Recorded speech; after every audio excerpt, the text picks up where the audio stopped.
Cuando habían transcurrido solo algunas horas o pocos días del accidente aéreo en el archipiélago Juan Fernández, cuando todo el país se preguntaba por qué había sucedido ese accidente, cuando se seguía buscando los cuerpos, cuando todos nos preguntábamos qué pasa con la Fuerza Aérea, surgieron como siempre las voces, las declaraciones exculpatorias. Como siempre, porque el Estado es impune. No se necesita ser un experto para entender lo evidente. ¿Cómo es posible que viaje un avión sin capacidad de retornar si es que algo ocurre? Que viaje a una isla en medio del mar. ¿Y si es que el avión que lo antecedía se queda en la pista por alguna avería y no puede aterrizar? Bueno, ¿al diablo todo? ¿Cómo es posible que tengamos una fuerza aérea de kamikazes, pero no con ellos mismos, sino con civiles? ¿Recuerdan ustedes que al día siguiente del accidente aéreo despegó un avión C-130 desde el grupo 10 de la FACH e inmediatamente empezaron a llamar a la radio pilotos señalando que un C-130 no podía aterrizar en Juan Fernández porque su peso triplica la capacidad que tiene esa pista para soportar peso? Porque si finalmente hubiese podido aterrizar, después no podía despegar porque esa pista no tiene suficientes metros. Extrañamente, una avería oportuna hizo que ese avión se devolviera en el aire y aterrizara nuevamente en Santiago. Posteriormente, todos los vuelos que hizo ese avión C-130 fueron para lanzar con paracaídas suministros, pero nunca aterrizó. Algo raro pasa en la FACH. Ahora se sabe que ese vuelo del caza C-212 tuvo problemas de planificación, que el combustible era más del que suponían y por lo tanto más el peso, y que el piloto no estaba, o la piloto no estaba dirigiendo el avión sino su compañero, y que este había sido no un excelente alumno o un excelente piloto, sino que un mal alumno.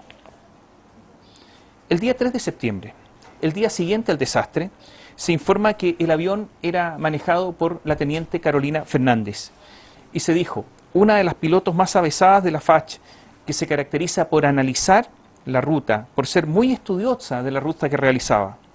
Ahora se sabe que no pilotaba ella, sino Juan Pablo Mallea.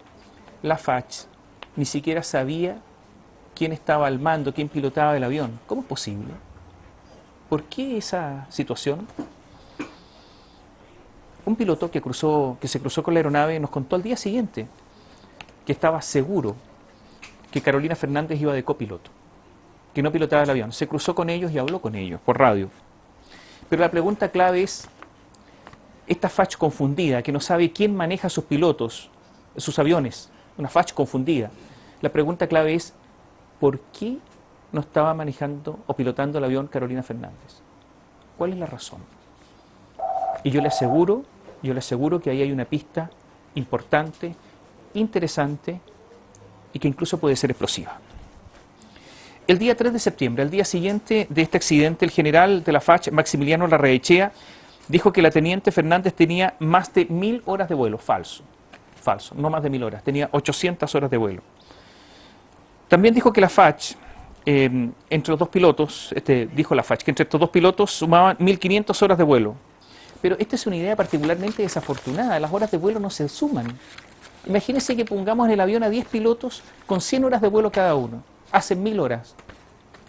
¿Eso es inteligente? ¿Es aceptable? ¿Está de acuerdo con las normas internacionales? Pero sí es ridículo. La verdad es que aquí ha habido muchas cosas ridículas también. Está probado entonces que el avión lo manejaba Juan Pablo Mallea. También está claro a estas alturas que la tripulación no era de la excelencia que se decía. Juan Pablo Mallea fue un muy mal alumno. Tuvo muy bajas calificaciones y no las altas calificaciones que anunció el comandante en jefe de la FACH. Reprobó de hecho varios exámenes. El presidente de la República, Sebastián Piñera, dijo 2 días después del accidente lo siguiente: como presidente quiero expresar en forma muy categórica que la planificación del vuelo se cumplió con todos los protocolos y las normas y que en la ejecución también se cumplió con lo planificado. Hablar, es absolutamente gratuito. Fíjese que Mallea, el piloto, se equivocó en la planificación del viaje. Le rechazaron el plan de vuelo 1 hora antes de volar. Él dijo que iba a ser un vuelo instrumental, pero para que haya vuelos instrumentales se requiere apoyo de radiofaros en tierra. Pero si está en el mar no hay radiofaros. A ver, una equivocación de principiante. Esa es la verdad. Hay que decirlo, así fue. También se equivocaron en la cantidad de combustible. El avión tenía mucho más combustible que el que calcularon, que el que suponían que tenían. Y por lo tanto, si el peso estaba en el límite, usted me entiende, ¿no? Que cuando hay más combustible del que se supone, hay más peso. Bueno, todas estas contradicciones deberán, por una vez por todas, ser aclaradas. Ya se sabe que ningún piloto experto, además, conocedor de la zona, habría girado, luego de la primera aproximación a la pista, habría girado y volado por donde voló ese avión. Por eso nunca se buscó en el lugar, en los primeros días, en el lugar en que cayó. Porque nadie vuela ahí. Porque es un lugar en que hay es una especie de canal entre dos islas, donde hay lo que se llama un túnel de viento. Nadie vuela ahí. Pero claro, la tripulación experta voló ahí. Exactamente en el lugar donde no vuela nadie. Todo esto deberá ser aclarado. Pero esto forma parte de la irresponsabilidad del Estado. Bueno, el Estado es tan irresponsable que después del accidente, ¿se acuerdan ustedes que el presidente de la República, Sebastián Piñera, subió a un avión FACH para un viaje institucional? Y le hicieron firmar un documento diciendo que la FACH era irresponsable si es que cometía un error con el presidente de la República, o sea, con su jefe. Esto fue noticia mundial. Fue una noticia irónica. Una noticia para la broma. Sí, tomaron para la broma a nuestro país. ¿Qué fuerza aérea hace firmar al presidente de la República un documento donde le dice: si nosotros nos equivocamos y usted se muere, no somos responsables? Es que ha llegado la irresponsabilidad del Estado a ese nivel máximo. Pero no solamente la FACH, Codelco Ventanas, por ejemplo. Todos sabemos que las fundiciones son los lugares más contaminantes, las emisiones más contaminantes de Chile. Hasta ahora no hay norma de emisiones para fundiciones. ¿Se acuerdan de los muertos en Antuco? De esos muchachos y de ese suboficial valiente, el único que se quedó a ayudarlos porque los oficiales todos se escaparon. ¿Hubo alguna responsabilidad del alto mando? ¿Hubo alguna responsabilidad política? Bueno, están los millones de dólares en ferrocarriles, ¿no?